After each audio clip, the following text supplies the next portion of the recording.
Good evening, high school football fans. This is the High School Football America radio show for November 10th, 2017. I'm Jeff Fisher, host of the show and founder and editor-in-chief of highschoolfootballamerica.com. Coming to you on a Friday night instead of a Thursday night. We took a trip to the Midwest, checking out the Illinois high school football playoffs, heading into the quarterfinal round this weekend. And now we're back in Southern California for a big night of high school football all across the country. A lot of top 100 games already in the books as Texas closes out its regular season this week, and places like Nevada. They had a lot of action last night in the 4A classification. Bishop Gorman, nationally ranked in the High School Football America Top 100, the number one team in Nevada, trying to defend its 8 straight state championships there. And we actually put out the Nevada Top 10 already, our High School Football America rankings, national, regional, and statewide, all produced with our proprietary algorithm. It's going to be a fun night in the top 100. Make sure that you keep up with all the games as they go along. You can check them out live with our live scoreboards powered by ScoreStream. And don't forget, before you go out to a game tonight, make sure you download the ScoreStream app at Google Play or in the iTunes Store. Once you do that, you're able to let everybody around the nation know what's happening right where you are, right at that game, right at that moment, by putting up the scores, putting up photos, putting up video. It's a cool way to promote your favorite team and your favorite players, your favorite community by doing that at ScoreStream. The rest of our partners here tonight on the show are Crossover and Echo 1612, two competitive ways to give yourself, I should say, a competitive edge. They are a competitive ways type of technology. Crossover breaking down your game film for you, and Echo 1612 giving you instant replay on your sidelines 8 seconds after the play is finished. Also brought to you tonight by the good folks at Southern Sport, the makers of the debris inhibitor Razor.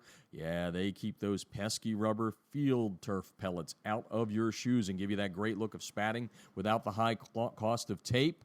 All you have to do is go to tdirazor.com. That's Razor with a U, R-A-Z-U-R. You can get to all of our partners by going to highschoolfootballamerica.com, clicking on the banner ad, and you'll get special treatment when you do it that way. If you go on to the TDI Razor site and you use our special code HSFA, you will get a 30% discount on your order. That's right. Over 20 great colors. You got to check them out at the debrisinhibitor.com's website, which is tdirazor.com. Also brought to you tonight by the good folks at USA Today, HSS.com. Follow us throughout the weekend on social media, whether it's Facebook or Twitter. Our Facebook page is facebook.com/High School Football America, and our handle for High School Football America is on Twitter is HSFB America. You can also follow us on Instagram. Our handle there is also highschoolfootballamerica.com. Big show for you tonight, but before we get to who we have on the show, I want to let everybody know that the job board, the new career that you may be looking for, is at High School Football America's Coaches Job Board. All you have to do is go to highschoolfootballamerica.com, click on coaching jobs. I think right now we have over a dozen head coaching opportunities out there for you, and it's real easy to search. As the season comes to a close here, we're going to get more and more jobs up on the board. We've been doing it since 2014. I think we're over 5,000 job listings we've had since 2014. If you want to post an opening, just email us at jobposting@highschoolfootballamerica.com. It's completely searchable, whether you want to look for a job, a football coaching job where you have your teaching certificate in math. You can just put in math and it will print out. If there are, programs out there looking for math teachers, it will come up that way for you. So you'll love it. Go to highschoolfootballamerica.com. We're also, after kind of retweaking it a little bit, we're going to be launching coachesjobboard.com. And that will be for all the jobs outside of football, and all of that is easily gettable by going to highschoolfootballamerica.com. Great show tonight, all about Southern California. We're going to be talking with a legendary coach, and legendary usually means you've won a lot of football games and you've been around a long time. Bob Johnson, the head coach at Mission Viejo here in Southern California, closed out his regular season a perfect 10-0 by beating San Clemente last week. Mission Viejo, number 21 in the High School Football America America Top 100 this week, and Bob Johnson is going to come on and talk about a great end to the regular season. He still has a lot more to go, hopefully, as the Division I playoffs here in Southern California, the CIF Southern Section, Division I, the toughest division when it comes to the playoffs, I believe, in America, and they will be opening up with their first round game tonight. But Bob Johnson will talk about what was a really fun, emotional Friday for him last week as he ended up with a perfect 10-0 regular season, walking off the field, beating a team that was 9-0 coming in, San Clemente, just outside of the High School Football America Top 100. They beat them to win the South Coast Championship. It's going to be tough for Bob to go out with a state championship here in Southern California. Reason for that is the private schools out here in Division I are very, very good, kind of a notch above, if you will, and Bob will talk about that coming up on the show. And speaking of the CIF Southern Section Division I playoffs, also on the show tonight, Corona Centennial, number 7 on the High School Football America Top 100. We always talk about their great offense. Tanner McKee, the 5-star quarterback for the Huskies, always able to put up a lot of points, but they get to those championship games or deep into the playoffs out here as a direct result of good, solid defensive play. And we're going to talk with the team's top linebacker, Cam Pitcher, coming up on High School Football America tonight. So we're going to take our first break, hear from all of our partners, and then when we come back, we're going to talk with Bob Johnson, the legendary coach, 300-plus wins, a state championship several years ago at Mission Viejo. It's his first ever. It's going to be a fun chat with Bob. Bob likes to go in all kinds of different directions, and he usually never minces words, and I guarantee he's not going to do that tonight. So stay tuned for that. Bob Johnson, when we come back, you're listening to High School Football America.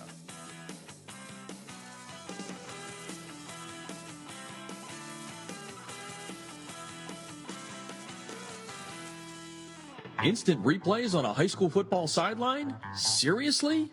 Yes, the future is here with Echo 1612's Instant Replay Sideline System. Echo's cutting-edge technology was the first to the market 2 years ago. Echo delivers instant replay to your sideline on an iPad within seconds of a play being finished so that you can make tomorrow's coaching changes today. This NFHS-approved product may be the biggest change in high school football since the invention of the helmet. Coaches, you'll gain a competitive edge by adding Echo 1612's Instant Replay Sideline System to your coaching toolbox. How cool is this? The Echo Instant Replay Sideline System works with both your current booth and end zone cameras, plus, and this is an important point, Echo works without any cellular connection, data plans, or internet. The list of high school football programs using Echo 1612 system is growing daily, meaning your opponent may already have a game time advantage. You don't want to be left out, do you? The Echo 1612 advantage is simple. Echo plus an iPad equals instant replay on your sideline that improves your game planning. Seriously, you'll be making coaching adjustments in real time, not the day after. Except no copycats, Echo 1612 is the best on the market. Echo 1612's cutting-edge technology helps you make tomorrow's adjustments today. Learn more at echo1612.com.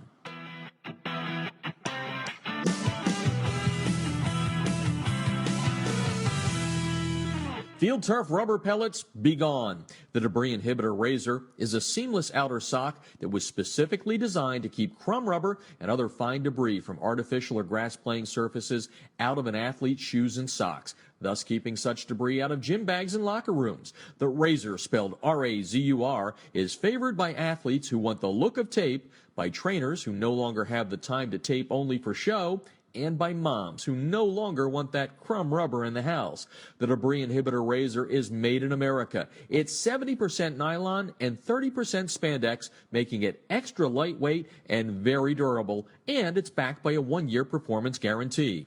The Debris Inhibitor Razor covers just the right amount of a player's shoe while keeping those shoelaces tight. It's fully customizable, machine washable, and more importantly, it's easy to get on and off. The Debris Inhibitor Razor comes in 23 colors, and sizes are youth, medium, large, and for that extra big foot, extra large. Founded in 2010 by former University of Mississippi All-SEC football player Carl Hoppy Langley III, Southern Sport Inc. created the debris inhibitor to improve athletic performance by protecting athletes, allowing them to look and feel better with technically advanced products engineered with superior fabric construction, patented design, and proven innovation. Get a discount on your order by using the High School Football America code HSFA when you order at TDIRazor.com. That's razor spelled with a U at TDIRazor.com.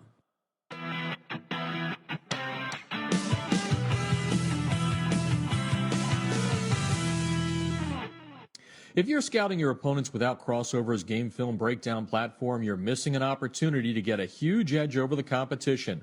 Crossover's service lets you upload game film from your hard drive, video camera, or other websites like Huddle.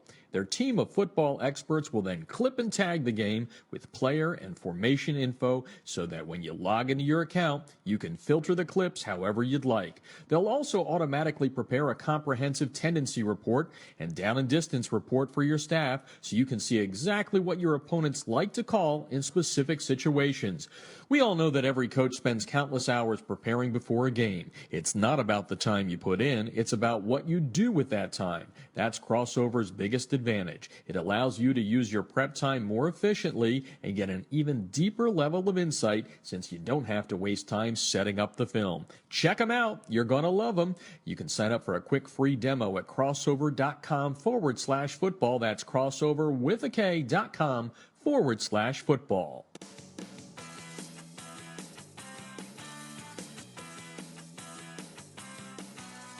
This portion of High School Football America is brought to you by USA Today High School Sports. Once again in 2017, High School Football America and USA Today High School Sports teaming up to give you great national high school football coverage and coverage specifically from Southern California. Check them out at usatodayhss.com. Well, for the longtime listeners of this show, you know I enjoy moments like this. Whenever I get to talk to a coach that I can put legendary in front of his name, I get to learn something. And since I moved out here in 2012, I have gotten to know a gentleman who just closed out the regular season on his very long and very good career. Bob Johnson at Mission Viejo was on the line. I actually got to meet Bob back in 1986 when El Toro, his team then, played the first ever interstate game taking on Whitehall in Pennsylvania, but I've gotten to know Coach Johnson since we're out here. I love him. I love his style. He's that old guy that I like, and I don't mean you're old, Bob, but I'm just saying you do it the way you do it the way I like to, which is kind of the 80s style of football still works, I think, to a certain extent, at least on discipline. So welcome to the show, and glad to have you on it. Well, thank you very much, and Jeff, it's been a pleasure all these years. Whitehall was an awesome, fun time back there, and we've had many since, and it's just I've been very blessed. Yes, you've always said that. You're always very humble about things, and I guess the best place to start, we've got playoffs ahead, and there's that dream of going out like a Ted Williams, hitting a home run or a state championship. But let's just talk about last Friday, your final regular season game. Unfortunately, I was in Chicago. Your son Brett had said, "Jeff, please try and get here." We couldn't. We were raising money for some homeless children there. But what I wanted to say was, I looked online. I saw a lot of stuff. Can you dial it back now several days later and just tell me what you were feeling, not only going into it, but at the end of it? Yeah, it just, I didn't know much about the event, and they made it a little bit of an event, and I didn't really care to have that at all, but they didn't listen to me, them meaning I think my two sons and the administration. I think the administration got a hold of Brett and Rob, and not Rob as much because he's coaching with us now, but Brett as well. And they wouldn't take no for an answer, I guess. I didn't know until the day before, and they all knew all kinds of stuff. And you know what? They were right, and I was wrong, because it was just, the whole game situation was fine, and a regular game versus those guys, and, a hard-fought game, of course, but we ended up on top. But it wasn't the game as much for me as seeing all those other guys that flew in, traveled in, live around here from all ages, and it was just tremendous to see them. It wasn't the event. The event is always the football game, but I just never thought that anything could come off that well. It was short, to the point, but they were there the whole time. When I saw all those guys, I mean, flying in and doing it way out of their way. That's what I didn't want, but yet I guess they wanted to hug and stuff, because I hug every one of them, and we're laughing, and it was something. So I have to say that, I wouldn't have organized that at all, and didn't, but it was just fun. I mean, they were having a good time, I think, and certainly I was, especially once the game ended. So it was just a great night.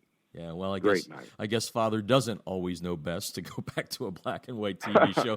Brett and Rob did a great job, and as you said, the administrators, for people around the country listening, Mission Viejo, number 21, currently in the High School Football America Top 100 playoffs, starting this weekend here in the toughest division in America, no doubt about that.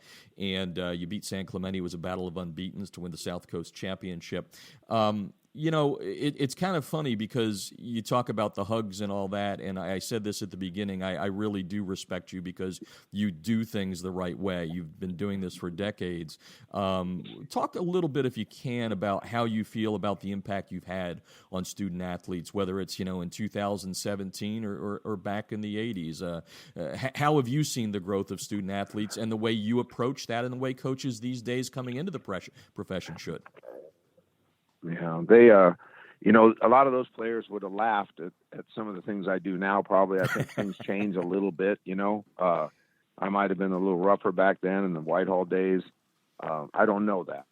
Only they can judge that. But they were there as well, and they didn't throw anything at me or do anything but hug me. So, it must work both ways. I think I don't know if I've mellowed at all. I don't think I have, but people tell me I have, and good, that's the time to get out, I guess. But, I know I have yet to take that back. I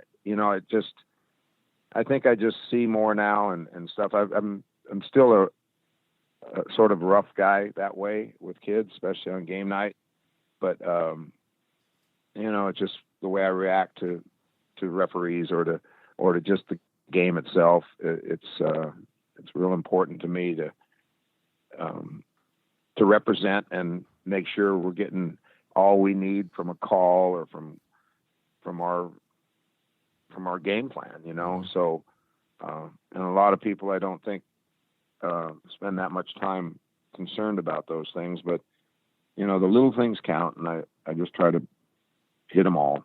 Yeah. But, I think I rambled too much right there and didn't really say much. You did. No, I don't think I answered any question at all, but that's me. But it was, yeah. Well, I've gotten to know you. You don't do that. There's nuggets in everything. Bob Johnson is on the line on High School Football America tonight, the legendary coach. And I won't use that word to ask you a question, but I use that out of respect. 300-plus wins, everything that you have done. You've been a state championship coach here. But you mentioned Brett and Rob, both quarterbacks under you. And of course, Rob going on to a little bit of a bigger NFL career than Brett, but Brett also playing in the NFL and CFL, and now you're coaching them. And you've said to me in the past that you've been tough on those kids when they were your quarterback. There was no tougher coach out there and all that. And now you've had a chance through the years to coach with them. Tell me a little bit about that relationship. I know you love your kids. We can also talk about Brock, who's Brett's son, who was a quarterback at Mission. But tell me a little bit about what you've learned by coaching your sons and then also having them arm in arm as coaches.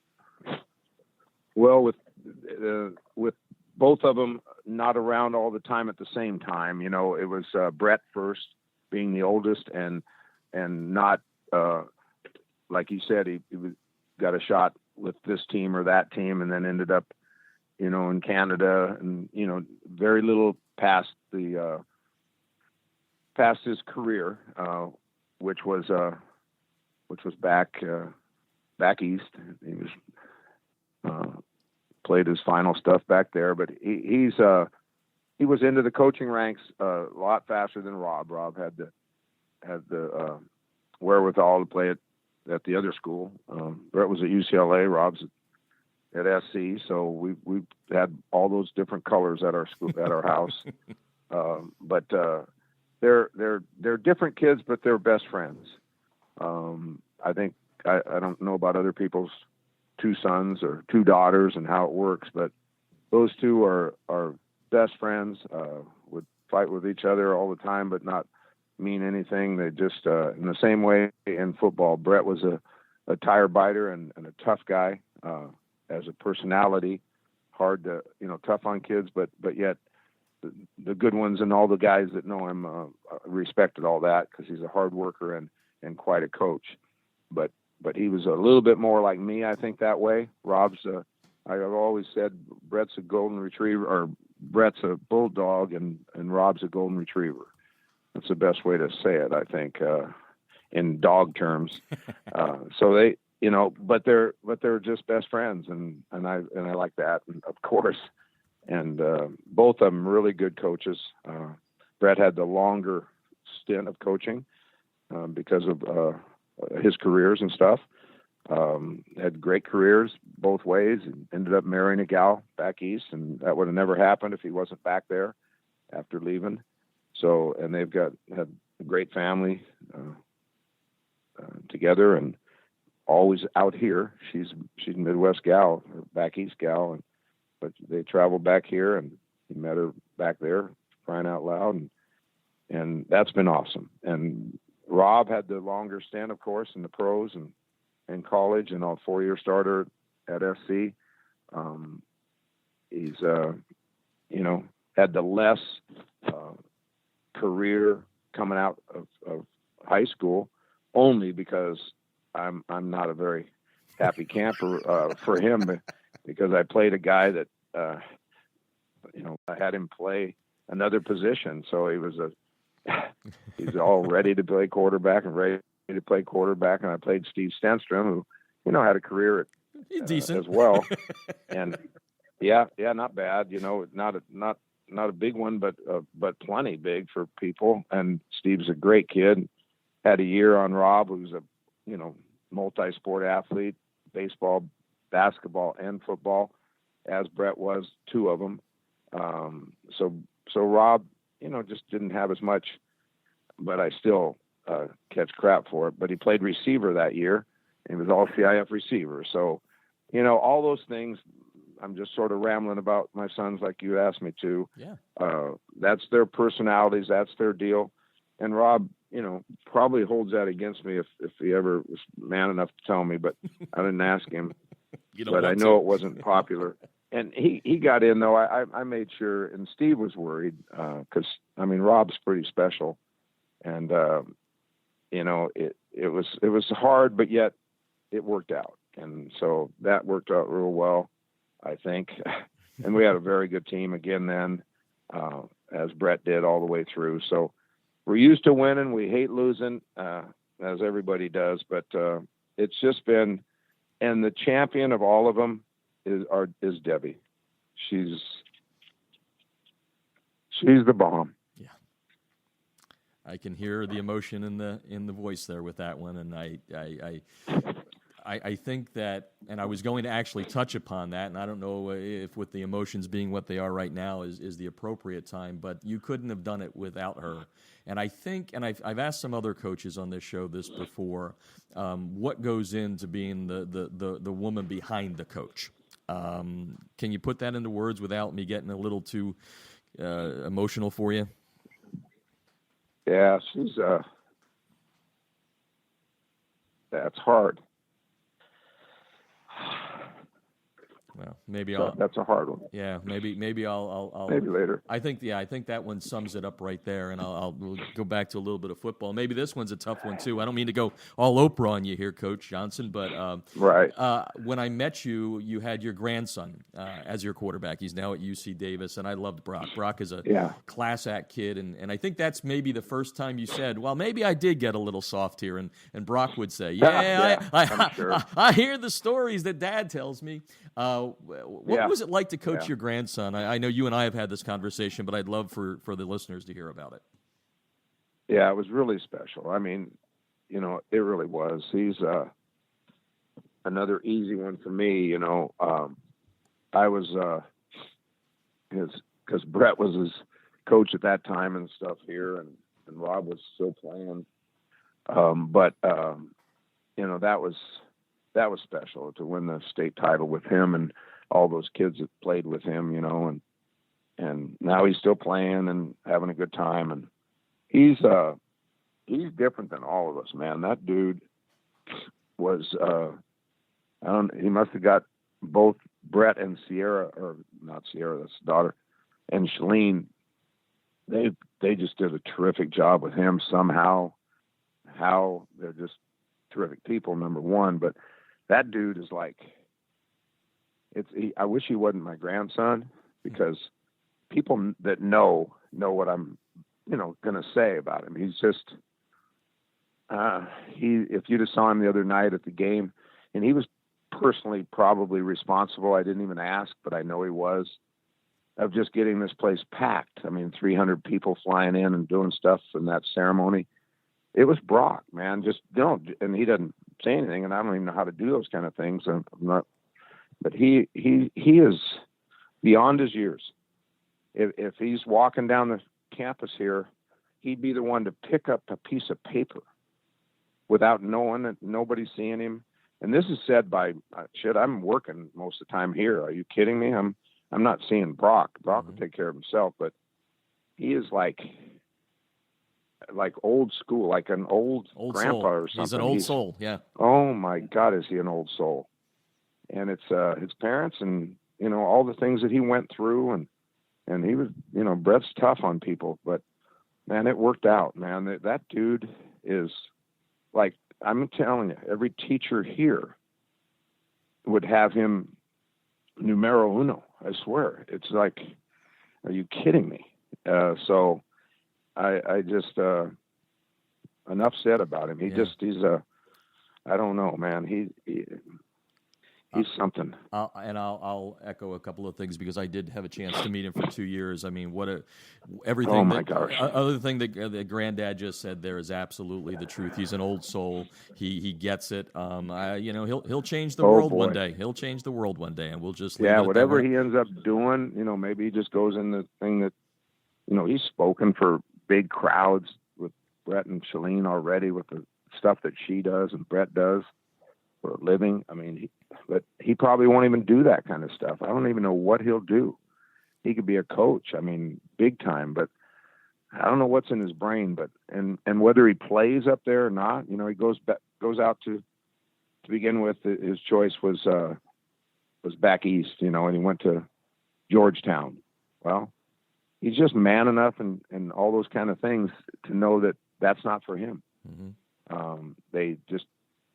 They don't play, he's used to getting yelled at and playing tough and doing stuff. And football wasn't important there at all. Obviously check their record, but I'm not saying the whole group of them back there, but Georgetown, they maybe play basketball, but football. Brock said, "Oh, Dad, Coach, Grandpa, I can't do this, man."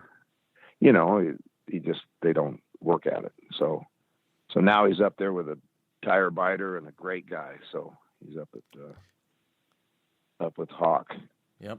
At Davis. So it's going to go well. Oh, gosh. They love him. I don't know if he'll ever play there. I don't know what it is. I'm sure he will someday, and probably help him a lot, but that doesn't even matter when you're talking about him and Hawk.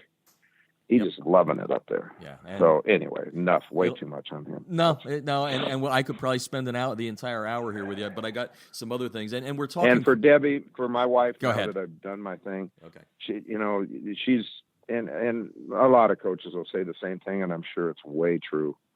But you can't be any stronger than she has been for all of them, all of us. So she's off the chart.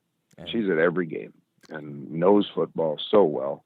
But, she doesn't live that. She's a bright gal that reads and does all kinds of stuff that I don't do that way. But she's the she's the stone boy of all of us. She's the real coach of the team. Let's put it. The Johnson team is Yep, headed by Tiffany. She sure is. We talked a lot about quarterbacks because of your sons, because of Brock, and Right. you've had some great names there with you along the way. People that don't Well, know you this. left off the best one. I'm the quarterback. Well, that's where I was going. I wasn't going to talk about Sanchez or Carson Palmer. I was going to talk about Bob Johnson, the kid that was a quarterback when he was a young kid. What? Yeah, I was sure young. All right. Yeah. So And, how has that helped you through the years when it comes to coaching these guys and being kind of called a quarterback whisperer or whatever they've said about you, about your talent for coaching that position? Yeah, I just from the Elite 11 that it started and all that stuff, and just I've always been a quarterback guy and always played it and stuff, and no matter what I did playing it, it's just that's my passion, and that always was, and even got me away from coaching for those years with the Elite 11. So that was a very, very nice period. Now they've got other things they do with it and stuff. That's not what it was. It was us picking guys back then that, and I say us because I had a lot of help, but, on all these trips and going to see them and da-da-da-da-da. Now they mostly rely on just, oh, that guy's hot, man. He's this and that, whatever. Yeah. It's, but back then when it first started and the way we played it and the way I took them places and stuff, now it's a show, now it's TV and stuff. You don't want that with high school kids, but so that's ruined it, but in my opinion, but that was great. And, somehow it helped me into fooling people more and thinking I was the guru of some sort, but a lot of great coaches out there, and, I take a backseat to a lot of them. So, but I enjoy quarterback and I enjoy that game of football. I've had some great times with it. How have the student athletes changed? Not necessarily at the quarterback position, or you can talk about that if you want, because I know you'll go where you want. But how has the student athlete changed over the decades? Coaching them, I should say. Yeah, they're depending on what the coaches do. Again, when they come here, kind of thing, with me being they're like a little bit afraid, maybe, or something. That's probably a wrong word, but I get close to them real fast, but I don't get too close. And I'm just old school. So I don't let things that would normally happen to places, I think. I hope not, but I think they do. I don't let them go. They're not going to do that. They won't play for me. I can't live with that. So, and I'm not a drill sergeant. I try to do it in the right way, and it's worked out. Where it hasn't hurt me, I don't think. So it just, I see people coddling to these kids and telling them how good they are, and come to my camp over here. It's if they came to my camp, they're just being taught stuff, and I tell them right away, I've got a stack of stuff back here that that I tell them, and they have to listen to those things. It's like how you're treating your mom when you left, or all kinds of stuff. So I think if I do anything right, it's off season, maybe with not changing. I don't treat the prima donna kids that are just blue chip and they're all going down. They don't, Mm-hmm. I try to humble them as much as I can without, I respect them, and I love getting those kind of kids, especially the ones that get it. If they don't get it, they're probably not here very long. Correct. Yep.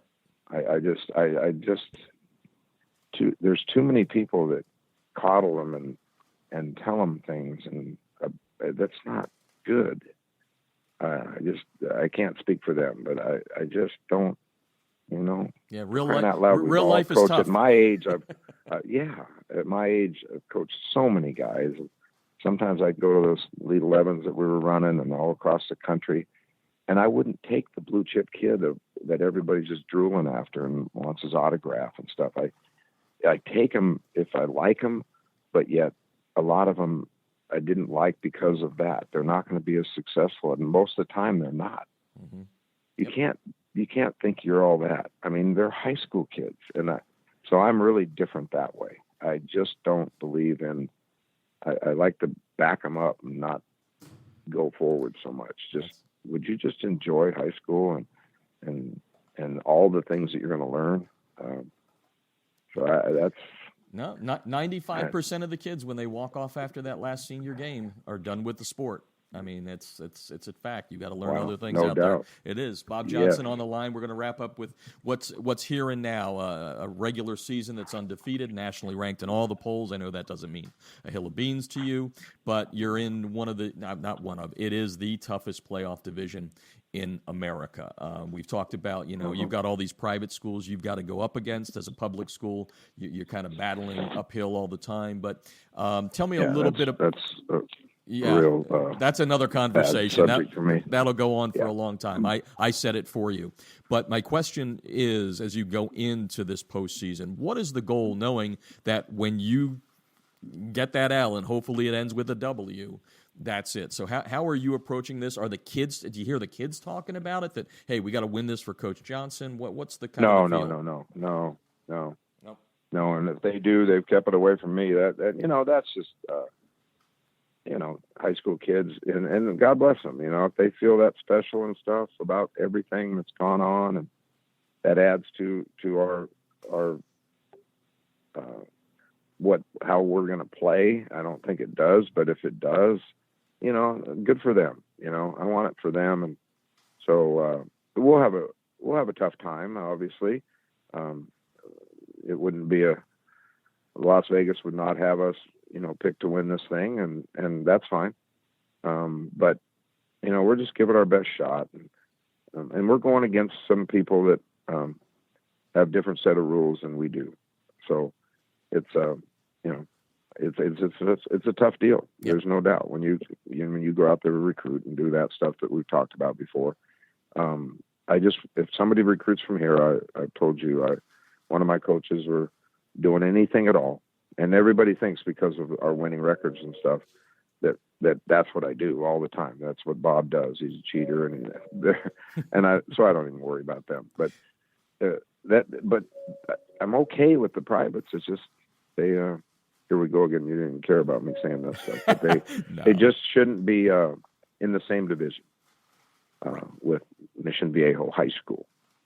So, but there's nobody more competitive in our kids than myself. That if we're fortunate enough to win this first one, and then the second one, we'll face Mater Dei.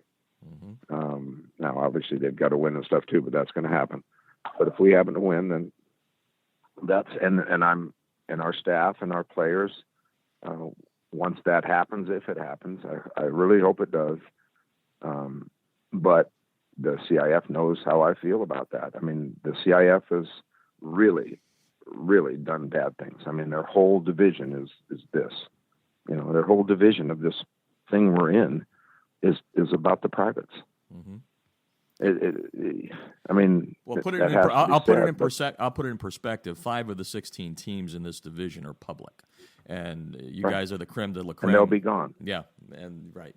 Yeah, at some point. Now, there's, like I said, our staff.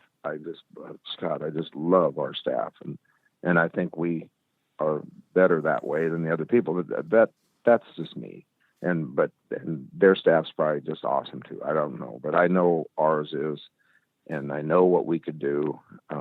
And I really hope, not just because it's 2 more games of playing, because I don't want it to end, that we go against them, and we want it.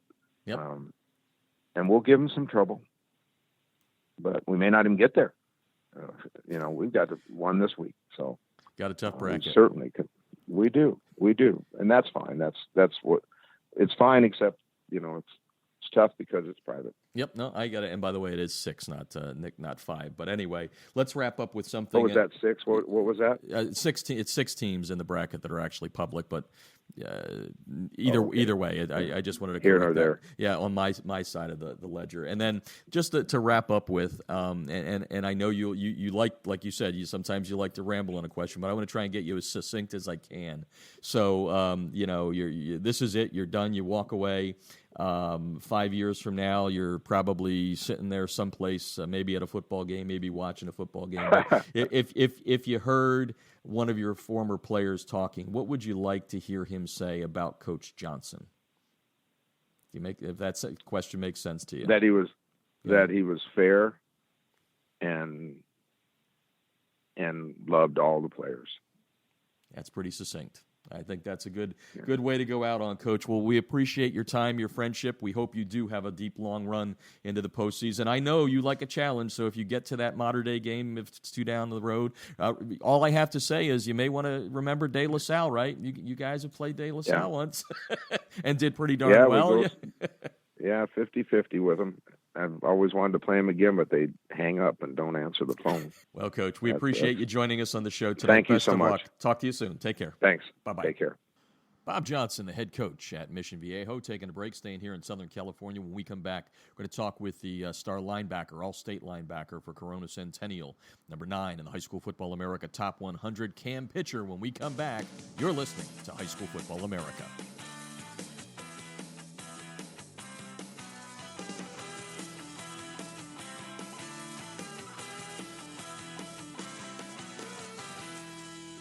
Instant replays on a high school football sideline? Seriously? Yes, the future is here with Echo 1612's Instant Replay Sideline System.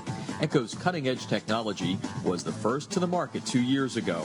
Echo delivers instant replay to your sideline on an iPad within seconds of a play being finished so that you can make tomorrow's coaching changes today. This NFHS-approved product may be the biggest change in high school football since the invention of the helmet.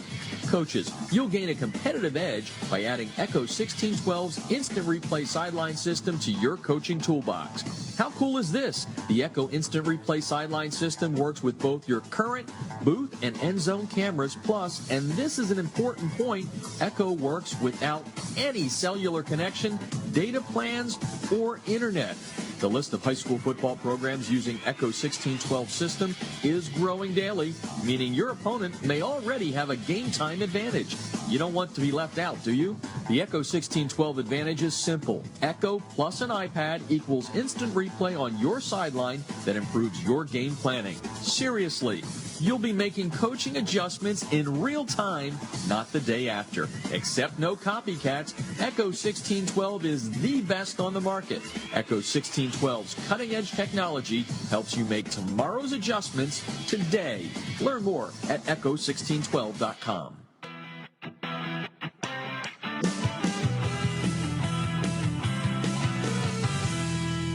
Field turf rubber pellets, be gone. The Debris Inhibitor Razor is a seamless outer sock that was specifically designed to keep crumb rubber and other fine debris from artificial or grass-playing surfaces out of an athlete's shoes and socks, thus keeping such debris out of gym bags and locker rooms. The Razor, spelled R-A-Z-U-R, is favored by athletes who want the look of tape, by trainers who no longer have the time to tape only for show, and by moms who no longer want that crumb rubber in the house. The Debris Inhibitor Razor is made in America. It's 70% nylon and 30% spandex, making it extra lightweight and very durable, and it's backed by a 1-year performance guarantee.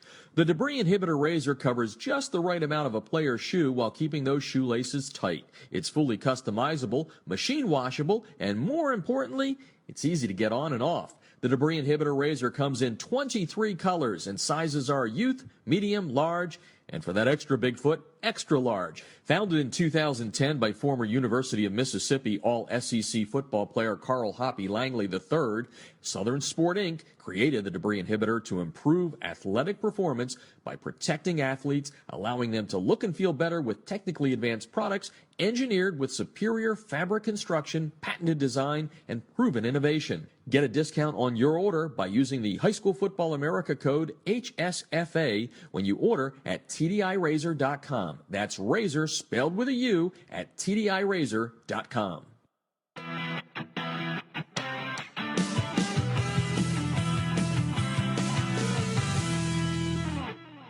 If you're scouting your opponents without Crossover's game film breakdown platform, you're missing an opportunity to get a huge edge over the competition.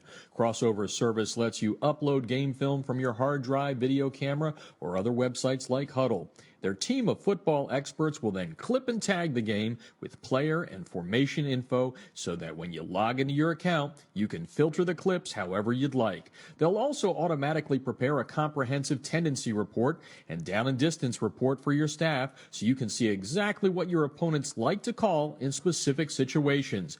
We all know that every coach spends countless hours preparing before a game. It's not about the time you put in, it's about what you do with that time. That's Crossover's biggest advantage. It allows you to use your prep time more efficiently and get an even deeper level of insight since you don't have to waste time setting up the film. Check them out. You're going to love them. You can sign up for a quick free demo at crossover.com/football. That's crossover with a K.com/football.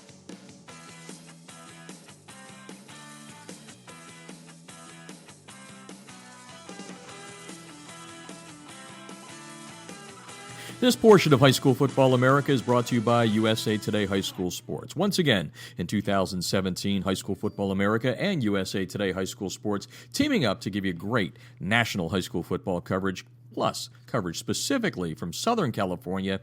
Check them out at usatodayhss.com. Well, we're going a little further west here. We started out in Mission Viejo talking with Mission Viejo head coach Bob Johnson, and now we're going to the Inland Empire in Southern California and one of the top linebackers in the state of California on one of the top teams in the nation, Corona Centennial, the Huskies, number 9 in the High School Football America Top 100.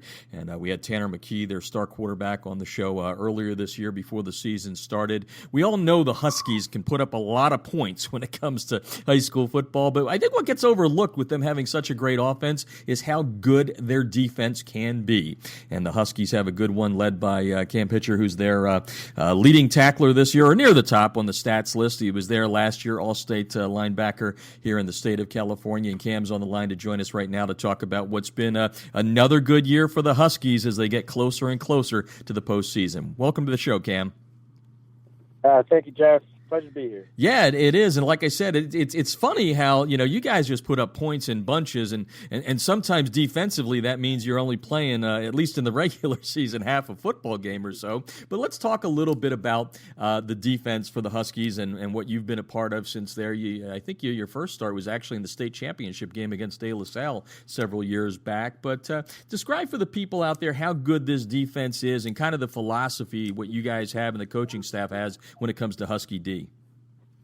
Was starting in sophomore year, going into junior year, we didn't really change that much, a few adjustments, but definitely going from junior to senior year. Right now, the defense philosophy has completely changed, and we've really just gone after it. Just a lot of attack, lots of blitzing, lots of man coverage. Definitely trying to just pressure that quarterback and make him uncomfortable in the pocket. Talking to Cam Pitcher tonight, linebacker for the Centennial Huskies out of Corona, California, number 9 in the High School Football America Top 100. You guys had a test early on, and I wanted to go back to that game against IMG. Obviously, the only loss you've had this year, but kind of a lot of adversity there, getting down to the point after Tanner got hurt to your third-string quarterback, which put a lot of pressure on the defense as well. What did you guys draw out of that? You've had 2 battles with them, 2 straight years, but how did you kind of use that, loss as motivation to get you fired up to complete the rest of the regular season? It was a lot like last year where, you're so close, but yet still so far. And it definitely gave us a whole lot of motivation going in. We had an opportunity, and they ended up on top, but that doesn't mean that we're a bad team. It just means we're gonna get them next time. We got to go in, going hard, 100%, and just getting ready for. 2 weeks ago, a tough battle against your arch rival Norco. I got to watch it on Fox Sports West, tied 28-all. I think a lot of people were taking a deep breath there for that one. But then a big change at halftime. Defense stepped up. Obviously, the offense put up a bunch of points. I think they ended up with 63. Tell me a little bit about that game, especially since, as I said, for a stretch there, you guys weren't really playing the full game because you were involved in blowouts. So what happened at halftime that kind of got the stage set for the second half against Norco and that win?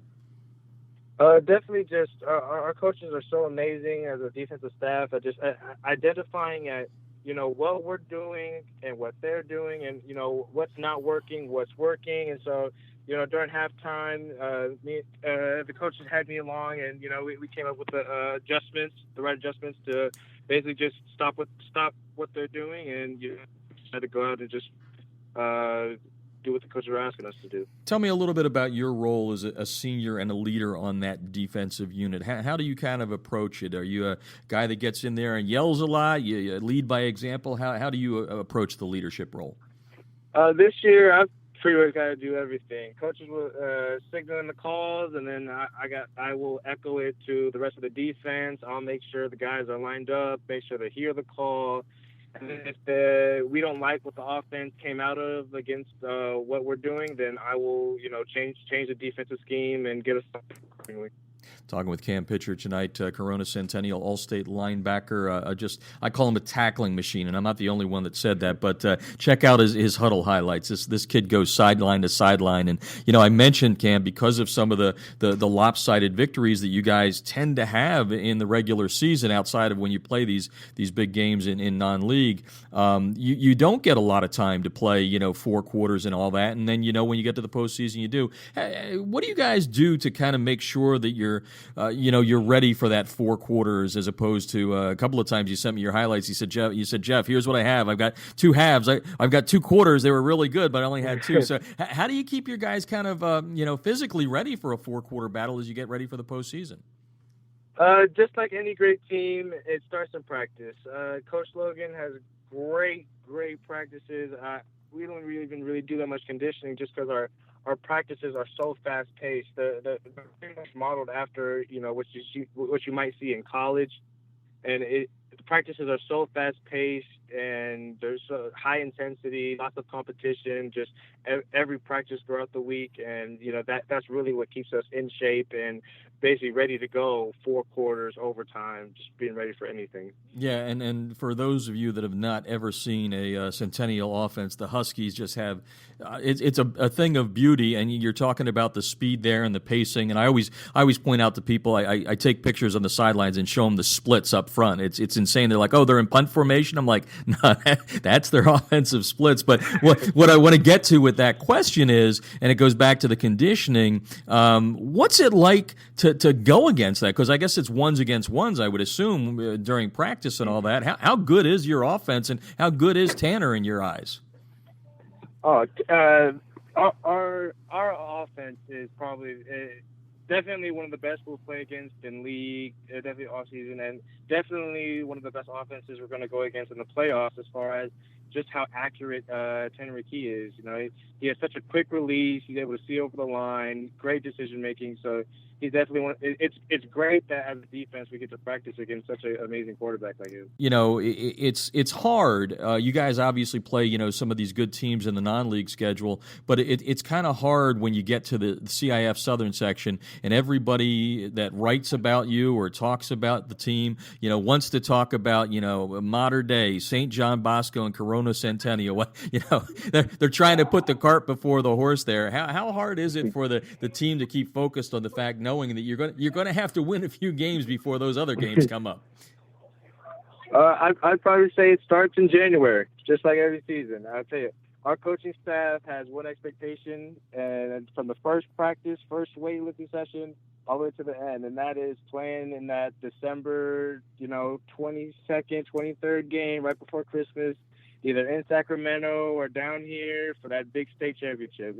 That is our mindset and attitude starting from day one, and they really do implement it 12 months a year, every practice, every day. That is our goal. Yeah, and with the teams that are so good down here, with obviously the Huskies being included, as a media person, you can't help but kind of peek ahead. But one game at a time. You got to use that coach or players speak there. Cam Pitcher is on the line, linebacker for Corona Centennial, leading tackler at the top of the list. I'm not sure where we are right now, but I know the stats-wise you're right there. Let's talk a little bit about something you and I have talked about offline. I love looking at your tape. I've tried to help out and pass it around to some coaches here. You've got offers from the Ivy League. That means you've got 1 or 2 A's on your report card, I would assume. But tell me a little bit about the recruiting process and where things are for you right now.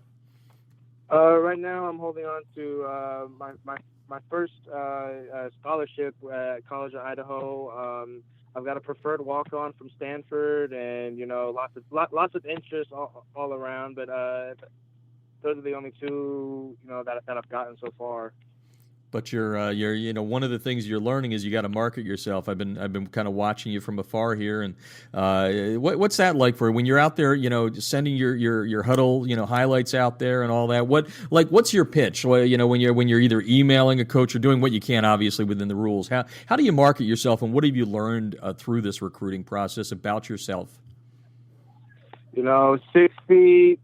220 linebacker, he's outplaying your 6'2" commits, really. I mean, it's not all about size, it's about the heart. And I mean, I think the film speaks for itself as far as my playing capabilities. I think I could really handle myself at the next level. So I'm just waiting on, some colleges to believe in that. Yep, and you just keep grinding, and good things come to good people. Cam Pitcher on the line. Cam, tell me a little bit about it, because I was joking, but you obviously do have a few A's on the report card for Stanfords and Cornells and whatnot. But what about the balancing of a true student athlete? How difficult is it, especially in season, and what do you do to make sure that you're meeting the expectations in the classroom and on the field? What's so nice about me is, my dad, he's pushing sports, and then my mom, she gets to focus on all the academics. So she's definitely always in my ear, making sure, did you do this assignment? Did you do this homework? How'd you do on this test? So she definitely keeps me, motivated and, on task as far as getting the schoolwork first, because, student athletes, as reminded me, students comes first. It's lovely having her around. Gotta love it. Mom and Dad making sure that Cam's head is not too far in the clouds there. Cam Pitcher on the line. We're going to wrap up here. They're number 9 in the High School Football America Top 100, ranked in all the national ranking services. It's a special year so far, like you said, getting to the postseason. So what are you guys, kind of defensively saying? If you had to put one or two things, I always call it a chalkboard, but it's probably a grease board right now. But what are those things that you guys are talking about that you got to do to put yourself in a position to play for a Southern Section Division I championship and maybe get to that Open Division championship game here in California? What do you guys need to do? Right now, we just 100% effort. Every game we grade. The coaches will look at every play and grade the defensive team on our pursuit. How many guys do we have around the ball? Because if we have 11 guys flying to the ball, then it really does limit the chances of them, busting a play, scoring touchdowns, live for another down, and then just pressure, all pressure. How many hits can we get on the quarterback before the fourth quarter and make sure he's rattled? And, it increases our chances of, maybe coming up with a big motivational switch play in the fourth quarter that could, help give the offense the ball. Well, we've enjoyed having you on the show here. Continued success and best of luck with the recruiting. But, like I said earlier, I know you got one game at a time, but we're sure out here in Southern California looking for some showdown there, somewhere in the semifinals of the playoffs. So look forward to that. That's Cam Pitcher, star linebacker for Corona Centennial, as the Huskies look to improve upon their number 9 ranking currently in the High School Football America Top 100. All right, that's going to do it for this evening's show. If you missed any of it, you can listen to it in its entirety or any of our past shows by going to highschoolfootballamerica.com. Just click on radio show, and all of the archives are there for you, free and downloadable. Don't forget, throughout the evening, keep coming back to highschoolfootballamerica.com to check out all of the scores, see how your favorite team's doing with those state-by-state and top 100 scoreboards powered by ScoreStream. Also brought to you tonight by Crossover, Echo 1612, Southern Sports, TDI Razor. Use that code HSFA to get a 30% discount on your order. And also brought to you tonight by USA Today High School Sports. I want to thank Bob Johnson for joining us on the show, Mission Viejo and Corona Centennial. Cam Pitcher joining us as well. Both of those teams in the CIF Southern Section Division I playoff, 16 teams, and they're all good. Should be a great battle here in Southern California. Well, that's going to do it for tonight's show. This is Jeff Fisher saying good night and good sports from Southern California. You've been listening to the High School Football America radio show.